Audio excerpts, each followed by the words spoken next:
He was just a kid, 11 years old, bullied almost every day. For one simple reason, his name was Rocky. It started with a joke in the school hallway. Then it turned into cruel laughter. But when a video of this boy crying alone in a bathroom something unexpected happened. Thousands, including Sylvester Stallone. And what Stallone did next didn't just silence the bullies, it changed the boys. But before we continue this incredible story, let us know where you're watching from in the comments. And if you believe stories like this need to be told, hit the like button and subscribe, because tomorrow at 6 p.m. we'll share another powerful story that might just restore your faith in humanity. He had the name of a champion, but every step he took felt like retreat. At 7:42 a.m., the rusty gates of Harrison Middle School yawned open, swallowing students by the dozens. But one boy lagged behind, walking 10 paces slower than the rest, as if time itself were something he feared. His hoodie was pulled low, sleeves too long, fingers nervously twisting the hem. Rocky Adams, 11 years old, named after a legend, living like a ghost. The halls already echoed with the chaotic rhythm of a Tuesday morning, lockers slamming, sneakers squeaking, friends yelling half-jokes across half-seconds. But all of it blurred together for Rocky. He walked like someone trying to disappear into the beige. His name was a brand, but not the kind you wanted. "Yo, Rocky, where's your gloves, champ?" The voice came sharp with that syrupy cruelty that only middle school boys could master. Jared Thompson, flanked by his usual shadows, Ethan, Miles, and Chris, swaggered from the other end of the hall. Rocky didn't answer. He had learned slowly and painfully that silence was safer than comebacks. "Must have left him in Philly," Jared said. Laughter followed. Too loud, too synchronized. Another push, another stumble. Rocky collided with his locker, the edge digging into his ribs. A quick wince, small enough to pretend it didn't hurt. Phones came out. Someone started recording. But this time was different. This time, Jared didn't just stop at the usual jokes. He pulled a Sharpie from his pocket, black, thick, permanent, and yanked Rocky's backpack off. "Hold still," he said. Two boys held Rocky in place. The hallway dimmed around him. On the back of his white shirt, Jared scrawled in bold, jerky letters, "Not a fighter." Gasps, some laughter. A girl with braids whispered, "That's messed up." But no one intervened. No one ever did. Rocky didn't cry. He waited until the hallway emptied, until his body stopped shaking, until the hum of the lights above replaced the ringing in his ears. Therefore, he walked into the bathroom, locked himself in the far stall, and pressed his forehead against the cold metal door. The bathroom smelled of bleach and sadness, the kind of place where graffiti never got cleaned and faucets never stopped. Rocky pulled off his shirt and stared at the insult. The words didn't feel like ink. They felt like truth. He dropped onto the closed toilet lid, clutching something from his backpack, a VHS tape, Rocky II. The label was faded, corners frayed. His dad had given it to him years ago. "Names have power," his father once said. Rocky wasn't just a fighter, he was heart. Back then, Rocky believed. Now, he didn't even believe in himself. The door creaked open. Ms. Harper's voice called gently, "Rocky, are you in here?" He froze. She knocked once more, softer this time. "It's okay. I'm not here to embarrass you." He didn't respond, but she didn't leave either. She sat on the floor outside the stall, her back against the wall. "You know," she began, "I was named after a character too. Scout, from To Kill a Mockingbird. First day of school, someone called me Bug Girl. I cried during recess." Silence. "I only cried because they made me feel like being different was a bad thing. It took me a long time to realize it's not." Minutes passed. She didn't push. She just stayed. Before leaving, she slid something under the door, a post-it note. It read, "What would your name mean if you got to define it?" That night, Rocky couldn't sleep.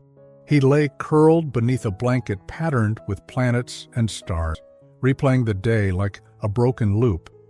His mother peeked into the room, dark circles beneath her eyes, hair damp from the shower, hands still smelling of lemon dish soap. "You okay, baby?" He nodded.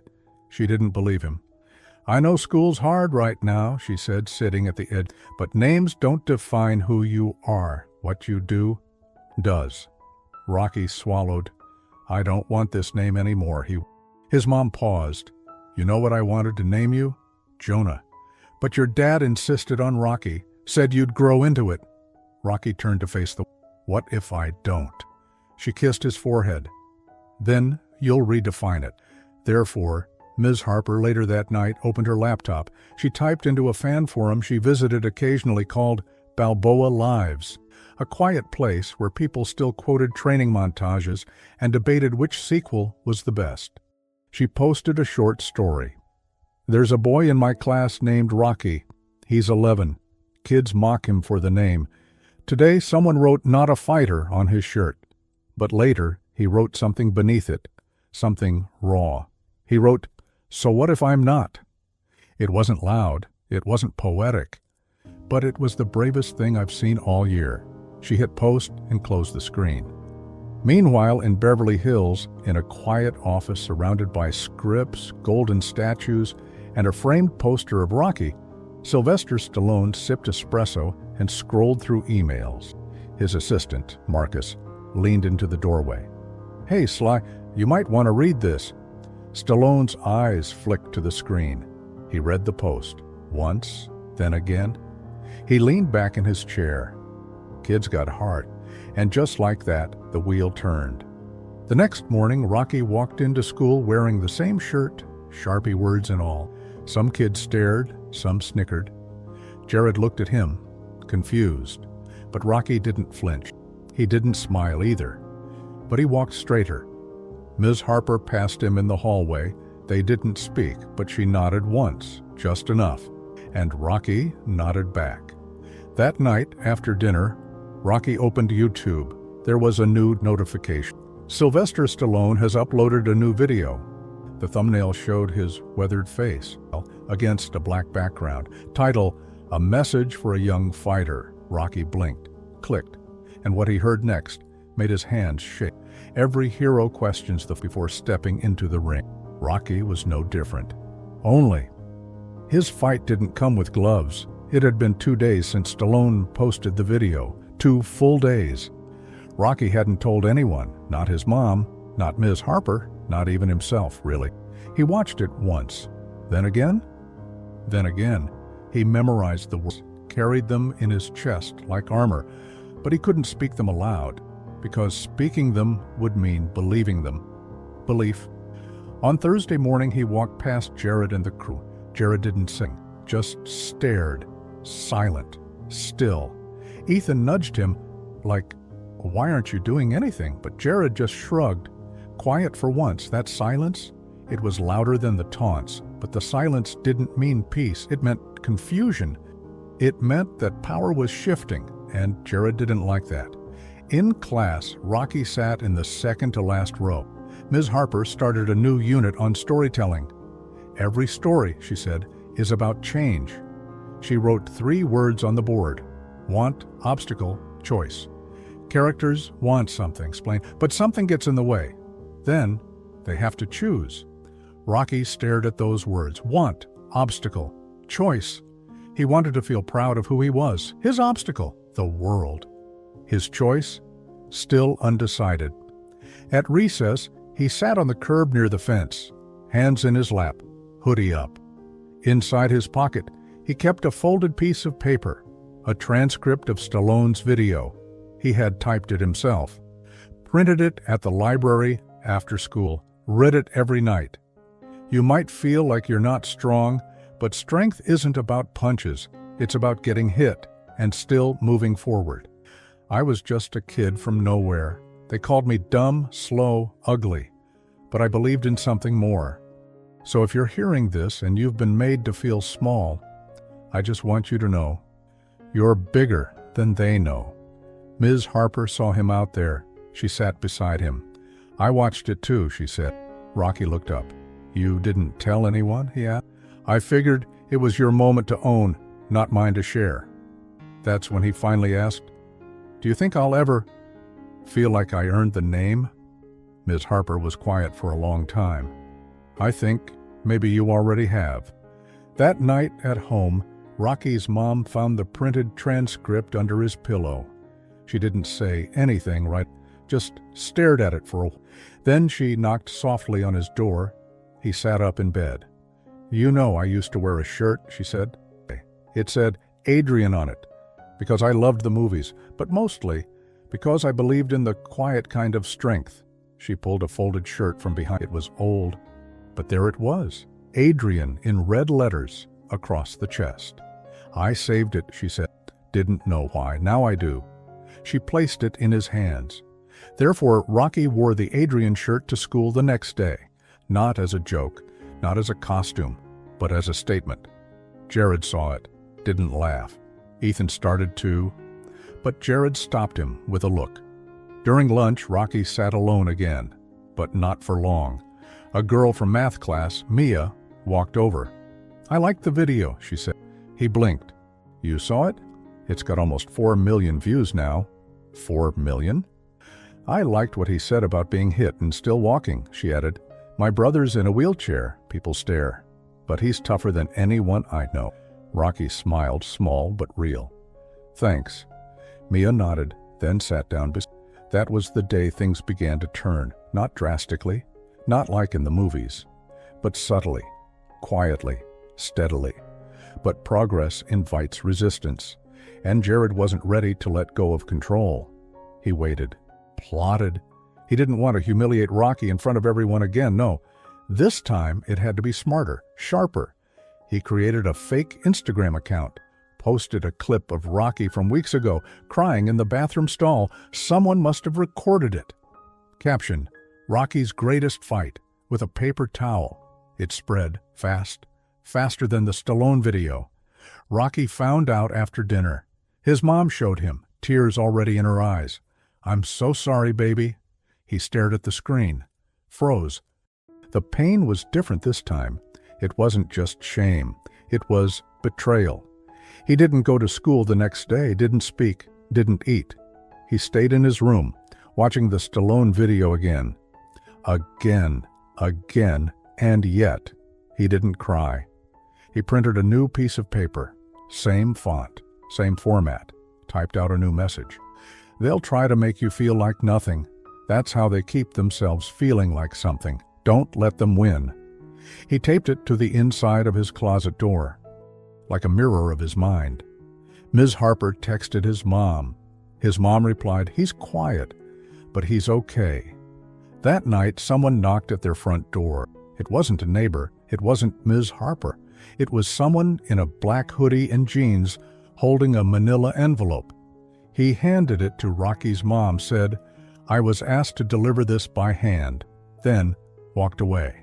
Inside, a letter, a video on USB, and a plane ticket to Los Angeles. Rocky opened the envelope. Read the first sentence of the letter. "There are people who fight in the ring, and there are people who fight in silence. You, kid, are both. Let's meet. Sly." Every fight has a turning point, but sometimes it doesn't happen in the ring. Sometimes it happens on the way there. The ticket was real. The letter was real. The pain was still real too. Rocky held the envelope in his hands like it was. His mom read the letter twice, then again, then once more, as if searching for a catch. But there wasn't one. It was short, personal, handwritten. "When I was your age, I didn't know how to talk to people. I didn't know how to fight the right way, but I knew how it felt to be invisible. You made me remember that. Sly." The ticket was for Sunday, Los Angeles, a private studio address scribbled on the back. 3 nights from now, but Rocky didn't want to. "I'm not ready," he said to his mom, who sat beside him on the edge of his bed. "You may never be. That's what makes it worth doing." The school wasn't talking about the trip. They were talking about the video, the bad one, the paper towel fight. It had been re-uploaded, shared, clipped, memed. Jared stayed quiet, not out of guilt, but calculation. He was waiting for the moment when everyone would laugh again. He just didn't know it had already passed. Therefore, Rocky showed up to school Friday morning wearing the Adrian shirt, no hoodie, no sleeves to hide behind. Mia walked beside him. They didn't speak. They didn't have to. In first period, the PA system crackled. "Rocky Adams, please come to the office," whispers followed. "Is it about the video?" Maybe he's getting suspended. But it wasn't the principal waiting for him. It was Ms. Harper. She had a small box in her hand. It was taped shut, no label, just a sticky note on top. "Take this with you, but don't open it until he tells you to." Rocky frowned. "Who?" "You'll know." Sunday came fast. His mom packed a duffel bag and triple-checked every detail. They barely spoke in the cab. She just held his hand the whole ride. The flight was long, but quiet. He watched Rocky on the in-flight screen, not for the first time. But it hit different this time. When the line came, "It's not about how hard you hit." He mouthed the words before Stallone said them. The driver met them at baggage claim, took them to a quiet street near Studio City. A building that looked more like a gym than a studio, gray bricks, faded windows, and a door that said simply, Balboa.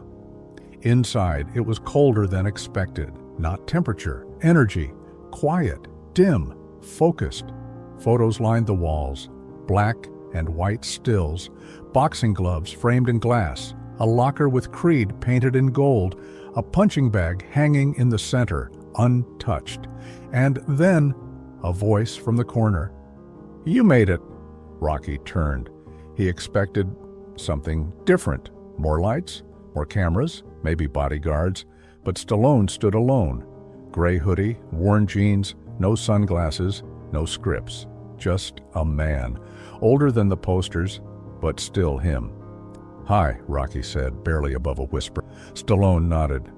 "I've seen you," he said, "before you saw yourself." They sat. No cameras, no audience. Stallone offered him water. Then silence. "You know," he said, "I didn't write Rocky because I was tough. I wrote it because I felt like nothing." Rocky stared at him. "You ever feel that?" Rocky nodded. "I felt like I had one shot to be seen. One. And if the world missed it, maybe I'd disappear." He leaned back. "Thing is, the world didn't miss you. I didn't miss you." Rocky blinked. It didn't feel real, but it felt safe. Stallone stood up. "Come with me." They walked through a back hallway. Posters lined both sides, Rocky Y to the 3, all the way to Creed. At the end was a door. Sly unlocked it. Inside, a boxing ring. Empty, lit by one overhead light. Dust floated in the air. "Get in," he said. Rocky hesitated. "But I don't know how to—" "That's the point." They stood in the center. Stallone reached into his hoodie and pulled out a Sharpie. He looked at Rocky's shirt. "You wore this for a reason," he said. Rocky nodded. Sly pulled something from his back pocket, a pair of old gloves. He placed them in Rocky's hands. Then, with the marker, wrote on the shirt, "Not a fighter," then crossed it out. Underneath wrote, "Stronger than you know." Rocky didn't cry. He breathed, long, deep, real. "Now," Stallone said, "open the box." Rocky pulled the flaps back. Inside, folded neatly, was a new shirt, black. On the front, in bold silver, "Rocky Lives." On the back, "It's not about the name, it's about what you do with it." Stallone smiled. "I want you to wear it. Not for me, for you." That night, Rocky flew home, back to the same house, same school, same locker, but something fundamental had changed, not around him. Monday morning, Rocky walked into school wearing the new shirt. No hoodie. Jared saw it, didn't speak, didn't laugh, didn't even look away, because Rocky walked right up to him and said, "You don't have to be mean to matter." Then walked past. No push, no fight. But somehow, it was the strongest thing he'd ever done. Some fights don't end with a bell.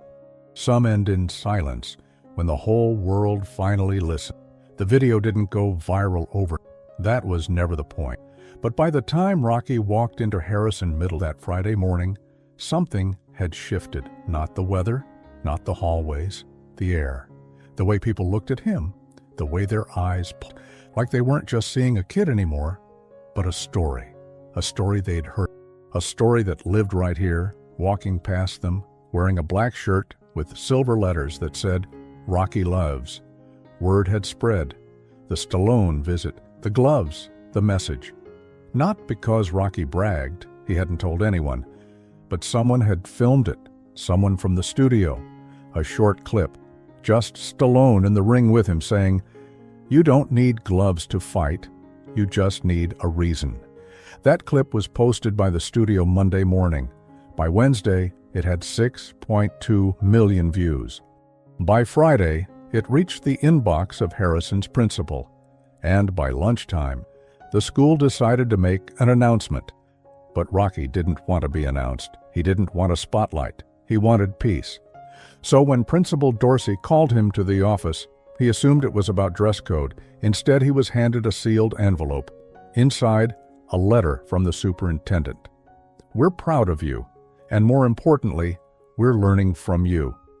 If you're open to it, we'd like to host an assembly next week where you tell your story, your way." Rocky stared at the picture. Tell his story? That wasn't something he ever wanted. But maybe he needed to. He didn't sleep much that weekend. He wrote things down, then crossed them out, then rewrote them. He asked his mom to read them, then told her not to. In the end, he just breathed, deep, long, true. Monday, 1 p.m., gymnasium, folding chairs, teachers lining the walls. Students whispering, fidgeting, pretending not to care. Ms. Harper stood beside him backstage. "You don't have to be perfect," she said. "I'm not." "Exactly." She squeezed his hand once and walked away. Rocky stepped out, black shirt, no hoodie, hair combed, shoulders straight.